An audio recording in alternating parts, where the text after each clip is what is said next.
Kami pasti mendukung dan sangat mengapresiasi Badan Nasional Narkotika Provinsi Maluku yang sudah menginisiasi kegiatan untuk mewujudkan negeri Batu Merah sebagai negeri desa bersinar ya, bersih narkotika. Ini sebenarnya juga menjadi concern kami di pemerintah kota.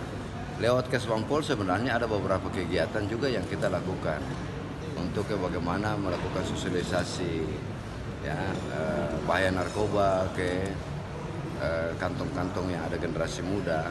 Tapi secara konkret tahun depan kita akan bersinergi bersama BNNP untuk apa?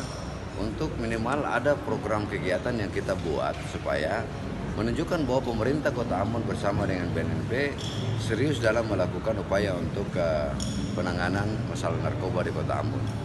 Saya jujur bahwa di Kota Ambon ini sudah yang disampaikan tadi bahwa sudah ada dalam zona merah dan luar biasa peningkatan prevalensi narkoba di Kota Ambon.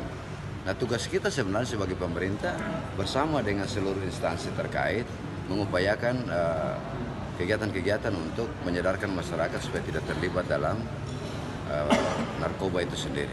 Ya, saya kira seperti itu. Terima kasih sudah nonton. Jangan lupa like, subscribe, dan share ya.